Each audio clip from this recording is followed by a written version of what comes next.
मित्रों, हम अभी जानते हैं वाइगाव टर्मरिक के बारे में। वाइगाव टर्मरिक, इसमें दो प्रकार की हल्दी पाई जाती है, जिसमें एक हल्दी का नाम है जावली और दूसरे हल्दी का नाम है ब्राह्मणी। ये दोनों को मिला के एक कॉमन नेम हुआ है वाइगाव हल्दी। इसे पूरे भारत में वाइगाव हल्दी के नाम से जाना जाता है, लेकिन ये जो आजू बाजू का एरिया है वो एरिया में इस हल्दी को कुछ लोग ब्राह्मणी कहते हैं और कुछ लोग जावली कहते हैं। तो मित्रों, जावली की जो फली होती है वो थोड़ी छोटी होती है, उसमें कुरकुमिन परसेंटेज उतना ही पाया जाता है जितना कि ब्राह्मणी हल्दी में पाया जाता है। और देखने में भी तोड़ने के बाद जब हम उसे देखेंगे तो वो सरकी रहेंगी, दोनों तरफ से सरकी दिखेंगी। एक ही कलर पाया जाएगा। जो अभी आप देख रहे हैं ये है जावली का, ये है जावली टर्मरिक, जो कि वाइगाव टर्मरिक, वाइगाव हल्दी के नाम से जानी जाती है।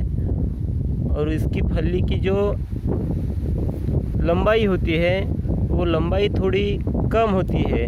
जैसे कि अभी आप देख पा रहे हो, ये साइज की अभी ये जावली की हल्दी है, ये साइज की जावली की हल्दी है।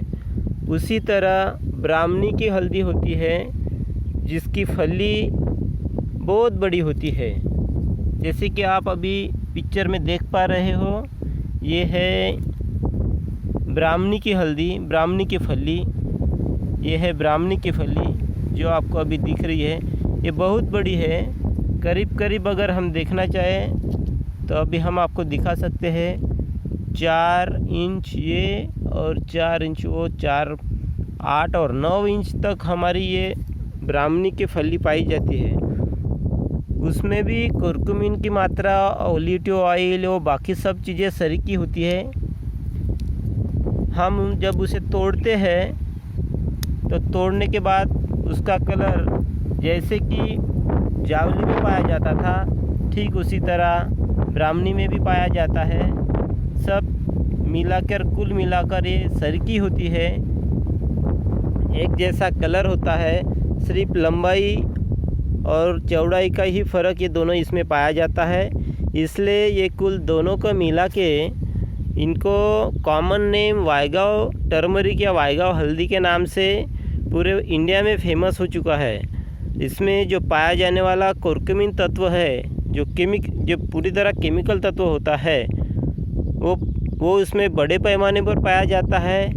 उसमें आरोमा जो है बाकी हल्दियों की तुलना में बहुत ज़्यादा है। कुरकुमिन की मात्रा भी उसी प्रकार है जिस प्रकार इसमें ओलिव ऑयल की मात्रा पाई जाती है। फाइबर उसी तरह का है जो इंडियन स्टैंडर्ड ने अपनाया हुआ है। उसमें लेड का प्रमाण बिल्कुल ही नहीं है। उसमें पूरा हमने प्रमाणित करके टेस्ट करके हमें पता चला है कि इसमें लेड बिल्कुल ही नहीं पाया गया है, नील दिखाया गया है। तो इस तरीके से ये हल्दी पूरे विश्व में प्रसिद्ध है और औषधीय गुणों से भरपूर होने के कारण इसकी डिमांड बड़ी तेज़ी से पूरे इंडिया और विश्व में फैलती जा रही है। और जिस तरीके से डिमांड आ रही है, अभी उस तरीके से लोगों के पास या किसानों के पास इसकी पैदावार नहीं हो पा रही है। अभी इसका शॉर्टेज पूरे ये जो हल्दी उत्पाद क्षेत्र है इसमें पाया जा रहा है। तो हम किसानों से भी ये गुजारिश करेंगे कि इस हल्दी की पैदावार बढ़ाने की कोशिश अपने एरिया में करें, क्योंकि ये हल्दी में पाया जाने वाला तत्व बाकी हल्दियों की तुलना में बहुत ज़्यादा और अच्छा होने की वजह से इसका आरोमा दूर से ही महसूस किया जाता है। इस वजह से इसकी डिमांड विश्व में पाई जा रही है। देश में तो बड़े पैमाने पर फेमस हो रहा है। 80% हमारा देश हल्दी उगाता है। उस हिसाब से ये वाइगा टर्मरिक 0.1% तक हमारा पैदावार होता है। इसका मतलब ये है कि इसकी पैदावार की तुलना इंडिया के टर्मरिक की तुलना में बहुत कम है। इसलिए हम किसानों से, कुछ संगठनों से हम गुजारिश करेंगे कि इसकी पैदावार बढ़ाने की कोशिश की जाए।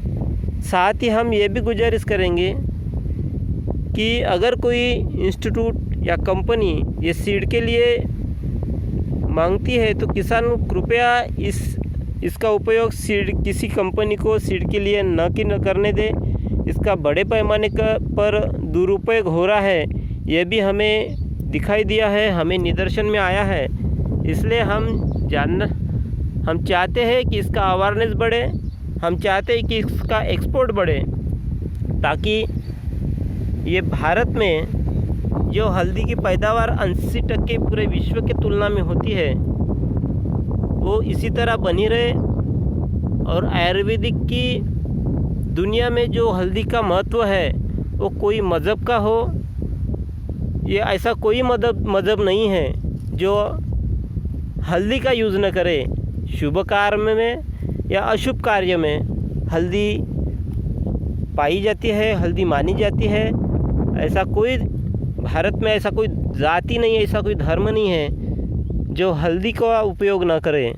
तो कृपया किसान भाइयों इसकी पैदावार बढ़ाने की कोशिश करें और याद रखें कि इसमें केमिकल की मात्रा बिल्कुल ना हो, क्योंकि ऐसे ही ये बनाया हुआ ईश्वर का पैगाम है कि इसमें केमिकल अगर डाला जाए तो इसकी फली जो है या इसका सीड जो है वो ख़राब होता है, अगले साल में लगाने के काम में नहीं आता है। तो इस हिसाब से किसानों ने इस पे केमिकल फर्टिलाइज़र या पेस्टिसाइड्स का उपयोग न करते हुए इसकी पैदावार बढ़ाने की ऑर्गेनिक तरीके से कोशिश करें तो इसका अच्छा परिणाम आगे चलकर हमारे एरिया में मिलेगा।